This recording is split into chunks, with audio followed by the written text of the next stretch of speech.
I'm sorry for bringing us back to this, but I think in addition to everything else we've covered, if we can nail it down, it would be a huge accomplishment. But you mentioned Jordan Peterson and people like him who take it to be a done deal that socioeconomic organizations purportedly inspired by Marx have been abject, total, violent failures. And you've given good reasons to look at how other socioeconomic organizations have fared as a foil, but still that the purported Marxist instantiations have succeeded in other metrics. But the critic like Jordan Peterson, I'm sure, will still point to the violence at home committed against citizens or othered groups. And again, this happens places like Nazi Germany too.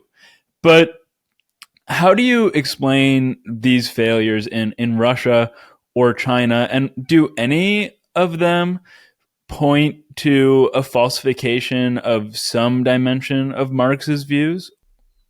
No, I think there are problems with Marx's views, all kinds. Areas he didn't go into, areas where his arguments are incomplete, areas where he made misjudgments that need to be corrected. And there's a vast Marxist literature that does all of that. Marxists have not been shy at all of dealing with all the criticisms you've just made and many, many, many more. I know I've gone through a lot of that literature. I could tell you about it. Because Marxism spread all over the world, the number of interpretations of Marxism are legion. Any idea or body of ideas like Marx's that spread to every country on earth in the matter of 100 years, 150 years, would mean that these ideas entered vastly different countries in terms of their economics, their politics, their culture, and each of them reading Marx would react or interact with what they're reading in their own way. Chinese Marxism is not Nigerian Marxism, and neither of them look like what the Guatemalans do with it, etc., etc. So the very notion of socialism or Marxism as having some core, solid thing that everybody shares is open to a lot of debate. And even if you could whittle down what they maybe all have in common, I could think pretty quickly I'll show you they don't, and they haven't always, and therefore they may not tomorrow.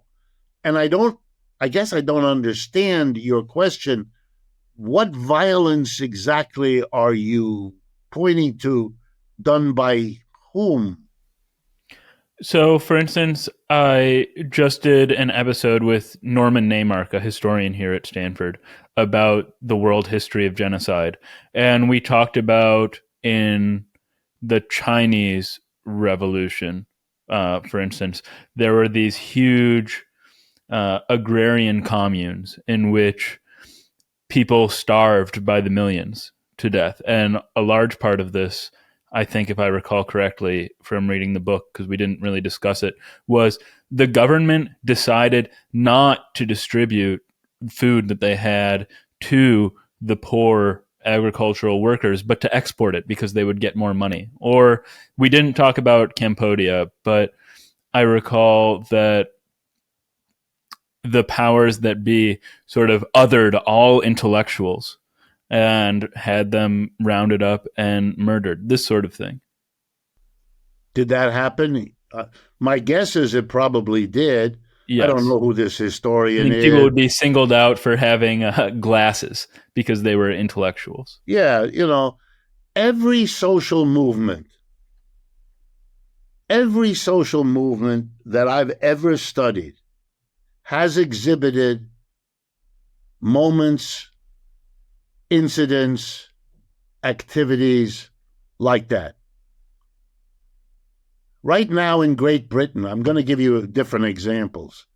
There's a parliamentary commission that has just issued a report, literally today or yesterday, about the behavior of British military in the Afghan war that went on 10 years ago.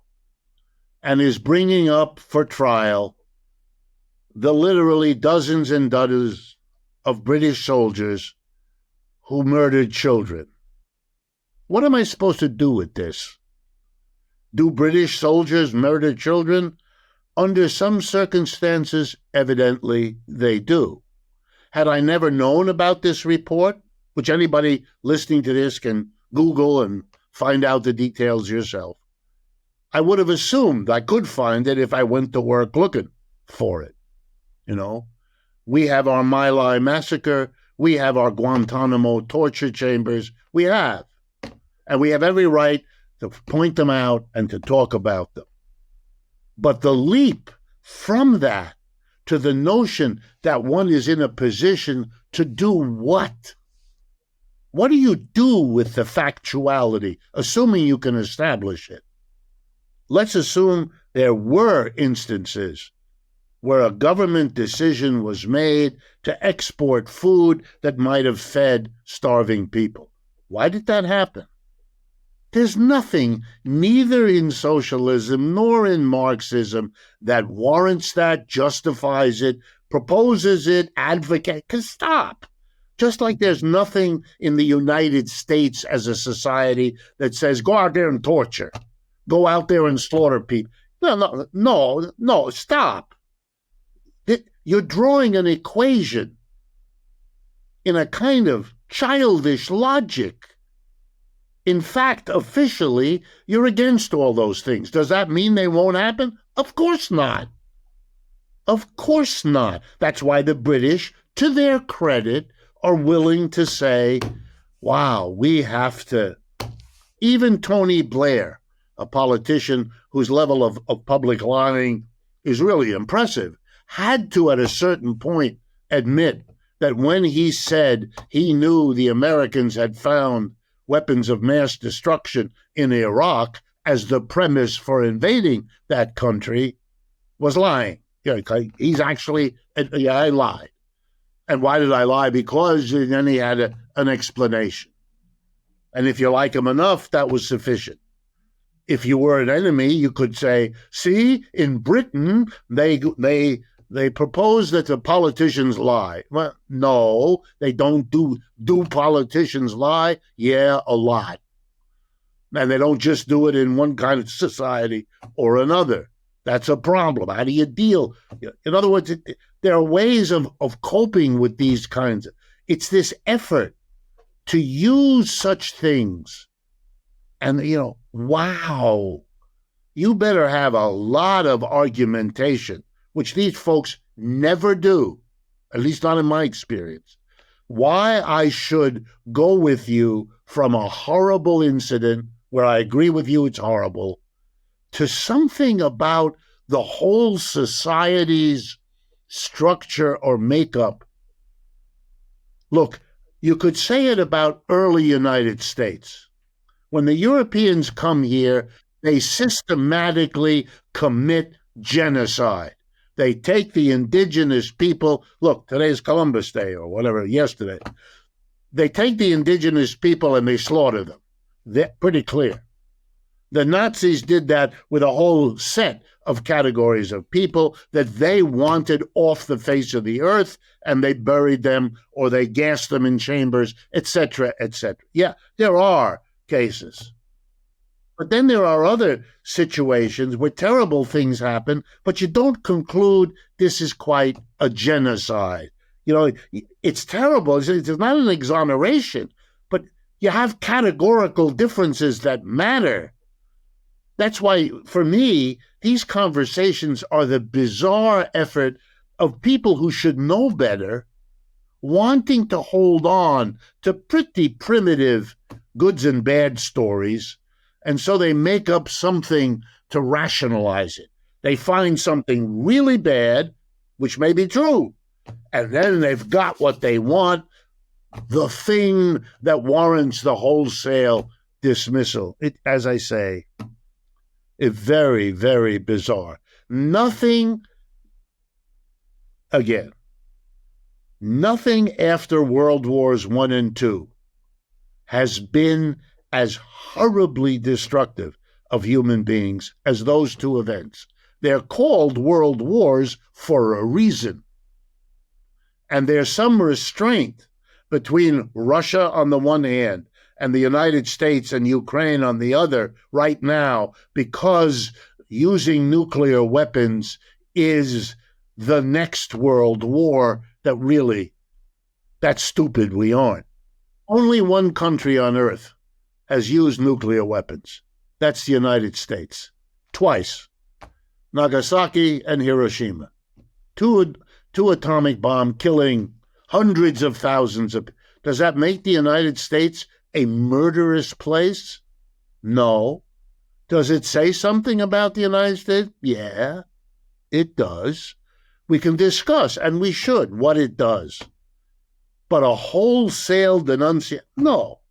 Particular people at a particular time made some unspeakable decisions that we have to take ownership. Anyone who wants to defend the Soviet Union has to own what Stalin did. What happened here? How was that possible? And much of socialism after Stalin has been devoted to how do you deal with that problem to make sure it never happens again. Again, Americans like to imagine they're the only ones that see this as a problem. Not true. Only ignorance keeps that crap going. I've been to countless conferences around the world where the issue has been, how do you make sure that doesn't happen again? How does socialism take ownership of that problem, et cetera, et cetera? And if there are in the room Marxists who say that's not a real problem we have, they usually get shot down, and not pleasantly. I don't mean physically. I mean argumentatively shot down because it's not an acceptable kind of argument. None of that is sort of taken into account. But again, that's the peculiarity of the United States, which does not... Look, I'm an economist. Let me give it to you very simple. In the United States economics profession in the university, there are two basic positions. One is called neoclassical economics, which is overwhelmingly dominant, and a small resistant criticism comes from something called Keynesian economics. Okay? And they fight each other, and they push each other out of departments and hire the people they like, and endless. It's been going on for many decades. One of the few things the neoclassicals and the Keynesians agree on is not to hire and not to deal with Marxian economics. What do you do with it? Well, they've succeeded. Marxian economics are very few and very far between. These days, more of them are coming, which I'm very happy about. But for a good while, I was one of the few. And because I went to all the pedigree universities, you know my name, not the others. But that's not because I'm better, more important, more prolific, or anything else. It's only the pedigree, because that's how this system works.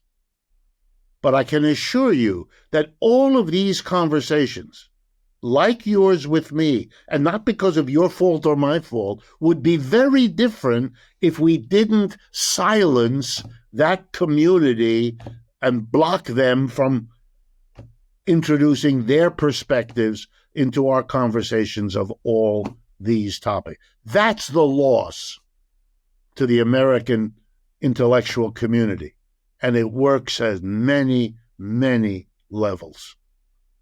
We will have no conversation about Pete Buttigieg's father, and it's not because of anything wrong with Pete or anything wrong with his father. It's just a taboo that keeps all that stuff away. Sad. It's a sadness for me. And to those of you that are watching, you're losing out on a rich, wonderful literature. Not that you'll agree with all of it, who cares? But that it will bring you insights that you will like or hate and provoke you in ways that will make you a better thinker about what you focus on than you are without engaging that literature. Your loss and ours because it's less you can contribute to the rest of us.